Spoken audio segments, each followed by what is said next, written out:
কিছুটা বৈরী আবহাওয়া বিরাজ করছে এবং সকাল থেকেই আসলে বৃষ্টিপাত হচ্ছে এখানে এবং এই বৃষ্টিস্নাত পরিবেশে পর্যটকরা বেশ উচ্ছ্বাসে মেতে রয়েছেন। আমরা হোটেল মালিকদের সাথে কথা বলেছি। তারা যেটি বলছেন যে ৫০ থেকে ৬০% পর্যন্ত কক্ষ কিছু হোটেলে বুকিং রয়েছে।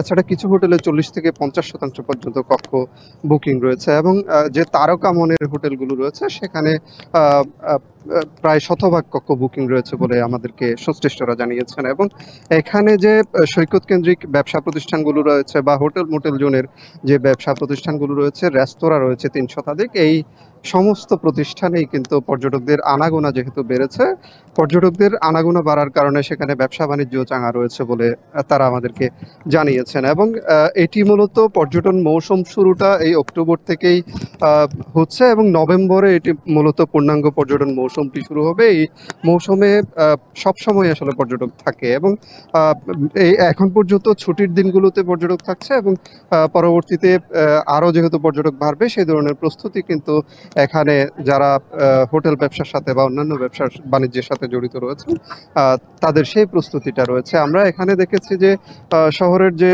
শুটকি মহালগুলো রয়েছে, আ শুটকির বেচাকেনার ব্যবসা প্রতিষ্ঠান কিংবা আচারের দোকান, এখানে সৈকত কেন্দ্রিক যে বার্মিজ পণ্যের দোকানগুলো রয়েছে সবখানেই পর্যটকদের পদচারণা বেড়েছে এবং এই কারণে তাদের মাঝে একটা স্বস্তি কিন্তু কাজ করছে এবং এই যে আজকের যে বৃষ্টিস্নাত পরিবেশটি এটির কারণেও বাড়তি একটা আকর্ষণ যোগ হয়েছে বলে পর্যটকদের অনেকে আমাদেরকে জানিয়েছেন। তারা যেটি বলছেন যে এই সময়টাতে মূলত বৃষ্টির দেখা খুব একটা পাওয়া যায় না। কিন্তু এখন যেহেতু সকাল থেকে বৃষ্টি হচ্ছে তারা আসলে সমুদ্র দেখার পাশাপাশি বৃষ্টিতে ভেজার যে আনন্দ সেটিও নিতে পারছেন এবং সেটি তাদের আনন্দে কিন্তু একটা বাড়তি মাত্রা যোগ করেছে এবং এই যে পর্যটক সমাগম বৃদ্ধি পাচ্ছে হোটেল মোটেলগুলোতে এখানে পরিবহন খাত রয়েছে, সব খাত কিন্তু এক প্রকার চাঙ্গা রয়েছে বলা যায় এবং এই কারণে ব্যবসায়ীদের মাঝে একটা স্বস্তি, একটা আনন্দমুখর পরিবেশ কিন্তু এখানে বিরাজ করছে। দেশের নানা প্রান্ত থেকে এখানে মানুষজন এসেছেন এবং তারা এখানে নানাভাবে উচ্ছ্বাসে মেতে রয়েছেন।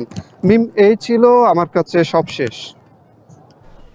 কক্সবাজার থেকে সরাসরি যুক্ত হয়েছিলেন সহকর্মী মন্তোষ বেদজ্ঞ, জানাচ্ছিলেন সেখানকার পর্যটন আগমনের খবর। দেখছেন এখন দুপুর।